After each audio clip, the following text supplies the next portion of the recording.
Hello guys, and welcome back to my channel. If you're new to my channel, hello and welcome to my channel. My name is Summer. In today's video, I want to share this with you guys. I was driving one day and I was listening on the radio. I was listening to on radio to this there's this European radio station. They share news from around the world, and then the next thing I heard as I was driving, I'll play it to you guys now in a second, and the next thing I heard was this next news is from Nigeria.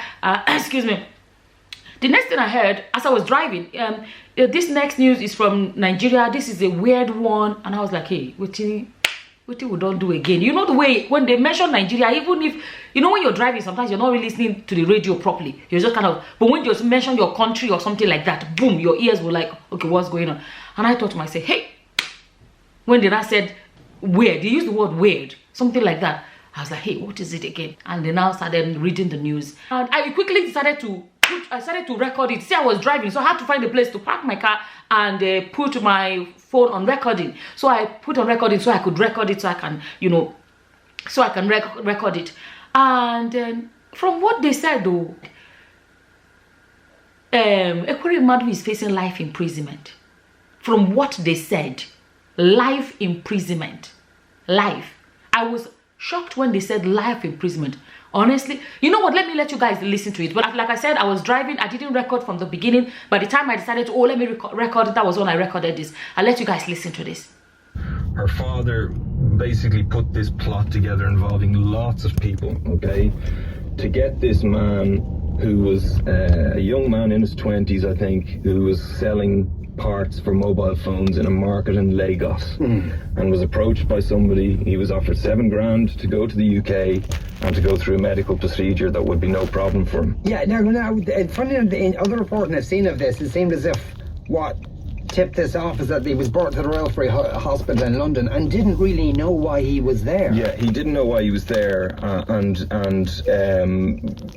between them, I think himself and the person who was going to be carrying out the operation sort of twigged. Technically, the people who were carrying out the operation said, right, this guy hasn't been prepared properly from a mental health point of view, and they doubted whether he had the resources to look after himself when he went back home. So they were very suspicious about it, okay? When it fell through, and I don't know how that was managed, whether that was managed politely in the hospital or not, but when it fell through, this guy basically ran for his life. He slept on park benches for a couple of days before he turned up at a police station and explained what had happened. Now, he'd been threatened by this senator that if he didn't go through it, he'd be sent back to Nigeria and they'd just do it in a back room. So that's why he ran. He was in fear of his life. A case was launched. These three people were caught, and as you said, they've been convicted. They haven't been sentenced yet. They're going to be brought back in early May, I think it is, for sentencing, and they could get life in prison. Yeah. It's a weird, grotesque life. It is, even though you can kind of see the motivation in it, but at the same time, nothing would justify that. Right, Taiwan we're going to go to next, or indeed China and Taiwan, and is this perhaps?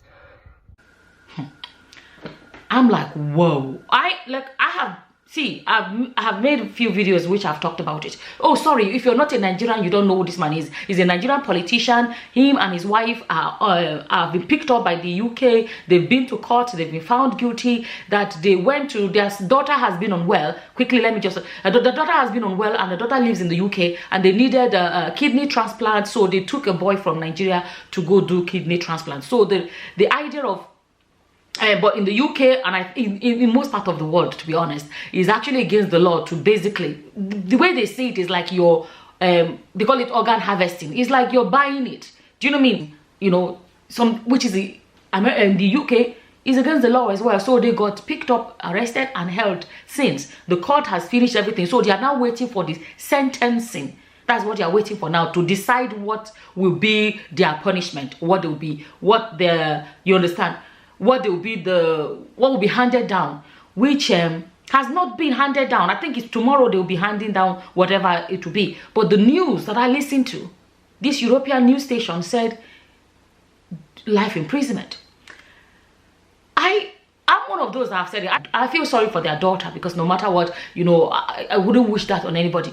And but on the other hand, I like the fact that they are in the UK, where the law is the law. Nobody is above the law, because if it's in Nigeria, he would be above the law and stuff like that. There's that aspect of it. But I wouldn't, personally, I wouldn't have thought about life. I was even thinking maybe 5 years, to be honest with you guys. I was thinking maybe 5 years, something around that. I never imagined that it's such a massive, you know, it's such the punishment can be as massive as life imprisonment. I'm just hoping. Oh, on the other hand, I saw on Punch News that the Nigerian government are rallying around to basically beg the UK to forgive him. Let me see it. It's on my... I screenshot it. I saw it on Punch News. Punch News on their Instagram. Yeah, here it is. So this is Punch News on Instagram, right? It says, Senate seek clemency for Ekweremadus 48 hours to sentencing. It says the Senate has appealed to the Center for Criminal Court, United Kingdom, for clemency in the sentencing of Nigerian's former Deputy Senate President Ekweremadus and his wife Beatrice. The plea is coming barely 48 hours before the sentencing of the former Deputy Senate President and his wife. Last year, Ekweremadus 60 and his wife 56 and Dr.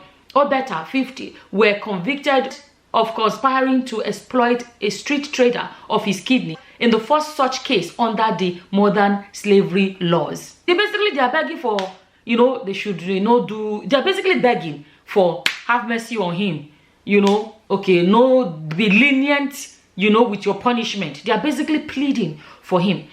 And when I think about it, let me tell you, how I feel is that a lot of them are looking and say, because it can happen to anybody. It can happen to any of them in power, our politicians. Although a lot of them will be like, I will not dare do this, because they know UK is not Nigeria. There's no backyard way to evade justice. There's no backyard route to evade justice. The law is the law. But I think, you know, but on the other hand, you know, this is me just speaking. I know I'm not sabi politics or whatever. If we are going to ask for them to sorry for Ekweremadus, are they also going to go and beg for hush puppy? Because America, you see, they distribute. UK collect Ekweremadus, our brother. US collect hush puppy, our brother. Are we also going to beg for hush puppy? Because hush puppy broke law too on that side. So is it just because he's a politician? I don't know. Is it just because he's a politician? Are we also going to beg for hush puppy? Or are we going to leave the UK to say, may they do their own as they do their law. The law is the law, because it's not Nigeria. Personally, I don't know. I don't know what your opinions are. Personally, I do not feel, I feel like life imprisonment is a lot. Now that radio station I hear, I heard it from that radio station. I'm not the one saying it too. But on top of that one, I would have thought, I'm just saying, I would have thought maybe 5 years or something like that. I didn't know it can be this big. And then, do you support the idea of our politicians begging for him? And do you think, if you say yes, it's okay, they should beg for him, do you think they should also beg for people like Hush Puppy? My own thing has always been that let it be an opportunity for our politicians to sit back and say, if we fix our health system, Ekweremadus will not be where he is today. Unfortunately, he ended up being the scapegoat. Do you know how many people that may have done it in the past and got away with it because it was done smooth, got away with it because it was done smoothly? You understand? So I don't know what your opinions are. As always, whatever your opinions are, please feel free to leave them in the comment section below. And with that, I'm going to say thank you for watching. Until the next time, guys. Bye-bye. Bye.